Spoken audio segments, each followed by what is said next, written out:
राष्ट्रीय आदिवासी छात्र शिक्षा समिति, national education society for tribal students यानी कि नेस्ट के अंतर्गत संचालित भारतवर्ष में समस्त EMRS के जो भी राज्य सोसाइटी के नोडल ऑफिसर हैं उनको कॉन्ट्रैक्ट बेसिक्स या गेस्ट टीचर के लिए गाइडलाइन जारी कर दिया गया है, जिसमें इस के बारे में बताया गया कि अगला फेज आपका जल्द ही संभावित है। जैसा कि हमने आपको लगभग आज से 2 महीने पहले बताया था कि 7,000 से अधिक पदों पर भर्ती इस वर्ष होनी है और जल्द ही इसका रिक्रूटमेंट आ जाएगा, विज्ञापन आ जाएगा। तो इस गाइडलाइन में क्या है, next is in the process of notifying for second phase of recruitment, appointing regular teachers में need additional time. However, by the considering the reopening of EMRS after summer vacation, it is approved by the competent authority of engage guest teachers against the vacant posts of ensure that academic activities are not affected in all EMRS. In order to improve the quality of teaching learning process, it is very essential to engage guest teachers only up to 31 March 2026 or till the appointment of regular teachers whichever is earlier. Hence the need of circulating guideline to engage guest teachers is felt. It is requested to the follow the guideline given below the engage qualitative and experience candidate as guest teachers.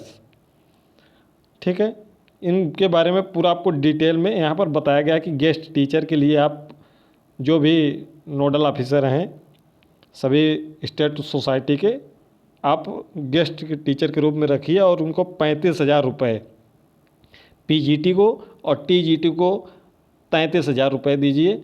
और ये recruitment rule के अनुसार होना चाहिए अगर इनकी qualification जो कि जून 2023 में जारी किया गया था। जैसे आपका PGT के लिए आपका PGT प्लस B.Ed होना चाहिए, TGT के लिए आपका TGT plus B.Ed plus CTET paper 2 qualify होना चाहिए। इसके अनुसार अगर अभ्यर्थी मिल जाते हैं तो इतना पेमेंट उनको दीजिए, और अगर बिना रिक्रूटमेंट रूल के अनुसार नहीं होते हैं तो आप 31,000 PGT को दीजिए और 29,000 TGT को दीजिए। इसके बारे में और आपको हिंदी में जो चीज़ें हैं उसको बता देते हैं, आप चाहें तो इसको पढ़ सकते हैं। ये आपको PDF हमारे टेलीग्राम चैनल प्रयागराज एजुकेशन पर मिल जाएगी।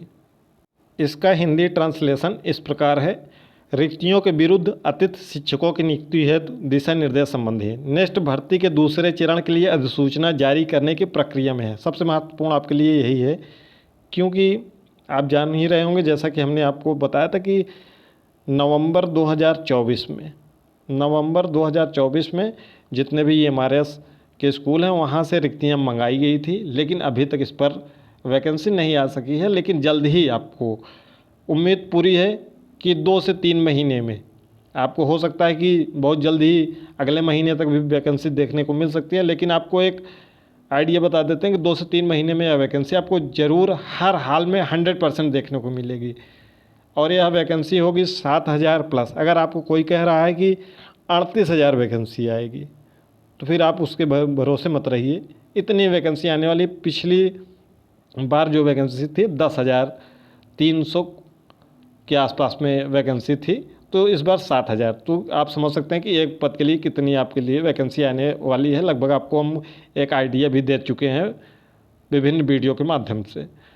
तो यह अधिसूचना जल्द ही जारी करने की प्रक्रिया में है। नियमित शिक्षकों की नियुक्ति के लिए अतिरिक्त समय की आवश्यकता हो सकती है, क्योंकि यह जब रिक्रूटमेंट आएगा, विज्ञापन आएगा, तो उसके 2-3 महीने बाद परीक्षा होगी, फिर उसके बाद उसका डॉक्यूमेंट वेरिफिकेशन और जो भी प्रोसेस है पूरा कंप्लीट होने में कम से कम 31 मार्च 2025 आराम से आ जाएगा। कम से कम की बात कर रहे हैं, या फिर और थोड़ा सा अधिक होगा तो यह 30 जून तक कंप्लीट हो जाएगा। यानी कि जो वैकेंसी आएगी 31 मार्च 2026 की बात कर रहे हैं, 30 जून 2026 तक हर हाल में आपकी जो वैकेंसी आएगी वह ज़रूर कंप्लीट हो जाएंगे। इसके पहले भी कंप्लीट हो सकती है, इसका आप ध्यान रखिएगा। क्योंकि हालांकि गर्मी की छुट्टियों के बाद ईएमआरएस को फिर से खोलने पर विचार करते हुए, यानी कि ईएमआरएस इस समय खुल गए हैं, 22 तारीख से सभी स्कूल खुल जाएंगे। ईएमआरएस में शैक्षणिक गतिविधियों को प्रभावित न करने के लिए रिक्त पदों के विरुद्ध अतिथि शिक्षकों की नियुक्ति करने के सक्षम प्राधिकारी द्वारा अनुमोदित किया जाता है। यानी कि इस समय काफ़ी रिक्तियाँ खाली हैं, तो उनके लिए अभी संविदा पर जो अतिथि शिक्षक हैं उनकी नियुक्ति किए जाने के लिए नेक्स्ट ने बोल दिया गया है। शिक्षण अधिगम प्रक्रिया की गुणवत्ता में सुधार करने के लिए अतिथि शिक्षकों को केवल 31 मार्च 2026 तक या नियमित शिक्षकों की नियुक्ति तक, जो भी पहले हो, नियुक्त करना आवश्यक है। यानी कि जो अतिथि शिक्षकों की नियुक्ति होगी वह मैक्सिमम से मैक्सिमम 31 मार्च 2026 तक होगी। तो इसका मतलब सीधा सीधा आप समझ सकते हैं कि आपकी जो वैकेंसी आने वाली है उसका अपॉइंटमेंट 1 अप्रैल 2026 के पहले पहले हर हाल में हो जाएगा। आप समझ सकते हैं, अगर आप थोड़ा सा भी इसको पढ़ेंगे डिटेल में तो आप जान जाएंगे। 1 अप्रैल 2026 के पहले पहले रिक्रूटमेंट कंप्लीट हो जाएगा। ठीक है, जो भी नई भर्ती आएगी, या फिर और पहले भी कंप्लीट हो सकता है। यहाँ पर लिखा हुआ कि जो संविदा की भर्ती होगी या 31 मार्च 2026 तक होगी, या जब नियमित की नियुक्ति हो जाएगी, जो 7000 वैकेंसी आने वाली है, तो उसके पहले तक होगी। इसलिए अतिथि शिक्षकों को नियुक्त करने के लिए दिशा निर्देश प्रसारित करने की आवश्यकता महसूस की जाती है। अतिथि शिक्षकों के रूप में गुणवत्तापूर्ण और अनुभवी उम्मीदवारों को नियुक्त करने के लिए नीचे दिए गए दिशा निर्देशों को पालन करने का अनुरोध किया जाता है। प्रति सप्ताह केवल चयनित अवधि के लिए अतिथि शिक्षकों की नियुक्ति करने के बजाय पूर्णकालिक अतिथि शिक्षकों को नियुक्त किया जा सकता है। यानी कि जो शिक्षकों की नियुक्ति की जाए वह केवल सप्ताह के अनुसार न किया जाए, जब तक यह नई भर्ती नहीं हो जाती है तब तक इनके लिए भर्ती की जाए, यानी कि 31 मार्च 2026 तक या उसके पहले तक। अतिथि शिक्षकों को नियमित कक्षा शिक्षण के अलावा सुधारात्मक मूल्यांकन, पर्यवेक्षित अध्ययन आदि जैसे शैक्षणिक गतिविधियाँ भी करनी होती हैं। समेकित पारिश्रमिक पद पीजीटी टीजीटी के अनुसार तय किया जा सकता है, जहां तक संभव नेक्स्ट के रिक्रूटमेंट रूल यानी कि आरआर के अनुसार योग्यता रखने वाले उम्मीदवारों की नियुक्ति के लिए विचार किया जाना चाहिए। यदि बीएड, सीटेट आदि जैसी वांछित योग्यता वाले उम्मीदवार उपलब्ध नहीं है तो उनके मामले पर असाधारण और आपातकालीन स्थितियों में विचार किया जा सकता है। यानी कि जब नहीं उपलब्ध होंगे बीएड और सीटेट धारी, वैसे तो बीएड सीटेट धारी इतने ज़्यादा हैं कि आप एक बार तो विज्ञापन निकालिए, संविदा शिक्षक के लिए भी बहुत मारामारी है, क्योंकि बेरोजगारी इतनी ज़्यादा है। अतिथि शिक्षकों को नियुक्त करने से पहले शिक्षकों के कार्यभार प्रति सप्ताह पीरियड संख्या का आकलन किया जाना चाहिए। यानी कि आकलन किया जाए कि कितनी आवश्यकता है, कितनी नहीं आवश्यकता है। ये आपको हमने बता ही दिया कि कितना पेमेंट देंगे।